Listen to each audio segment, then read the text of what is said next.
In the story of David and Goliath, the giant Goliath wields a weapon described as a spear, the shaft of which was like a weaver's beam. Then in the story of Elhanan and Goliath, Goliath is described in the same way, wielding a spear like a weaver's beam. So what is a weaver's beam, and why is Goliath's weapon described this way? I went on a rabbit trail trying to figure out what a weaver's beam is. I'll bring up a picture for the viewers.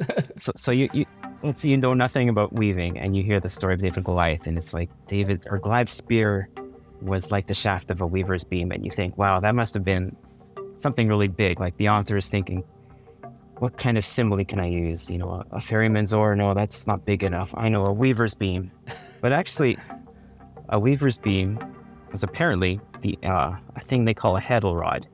And when you have a loom and you have a frame that holds the strings in place, you have this little rod that you pull up and down to alternate which strings are above the others, and then you pass the sideways strings in between, and that's how you make cloth.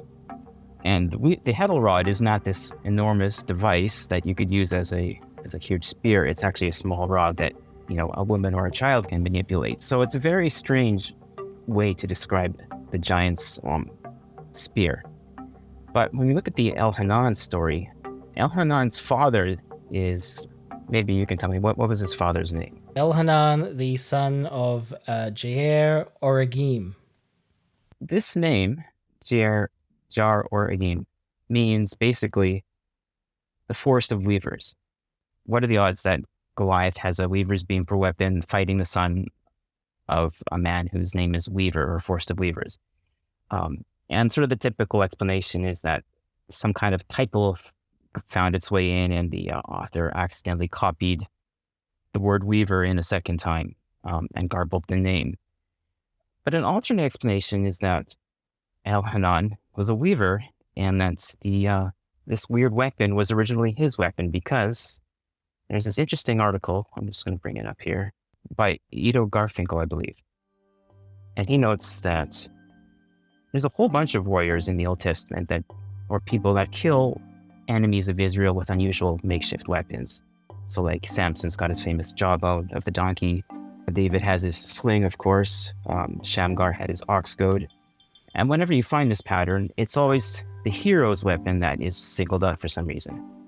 So Goliath is kind of the one exception. Why would you single out Goliath's weapon and not Elhanan's? And maybe the reason is because originally it was Elhanan's weapon. He was a weaver. He took this little rod off his loom and he killed a giant with it, which is actually kind of a good story. So it's like an improvised weapon. Yeah, an improvised weapon, just like the ox goad, just like the donkey's jawbone. And you're like, wow, he didn't even need a sword to do that.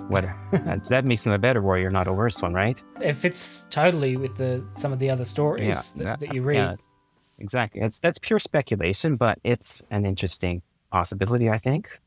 The other explanation that you'll often get is that originally it was the shape of the weapon reminded people of, what's it called?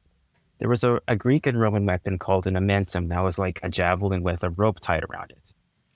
And it looks vaguely like a heddle rod for a loom. So some have argued that, well, maybe Goliath was a Greek hoplite warrior like we've already discussed, and he had this unusual Greek weapon with leather straps on it. And the narrator didn't know how to describe it, so he said, oh, it's like a weaver's shaft. I like the other idea, but you pay your money and you make your choice. Yeah, look, I'm all on board. It was Elhanan's weapon. That's what I want to go with. Okay, we've decided that's the answer. Yeah. Which one we prefer more, yeah. Yeah, because it is odd, isn't it? A weaver's beam, it's not particularly long, and it's not particularly thick. I mean, I think 5 centimeters, which I guess, it's not like spindly, but it's certainly not this impressive weapon that you would imagine a giant to be wielding. A special thanks to Paul. You can check out his YouTube channel, The Inquisitive Bible Reader, and his biblical studies blog, Is That in the Bible? Links will be in the description. Thank you. I had a great time. Paul and I actually had a much longer conversation, which you can listen to in full on the channel. Anyway, thanks for watching. My name's Lachlan, and you've been watching Bible Unboxed. Commandment number 11, share and comment below.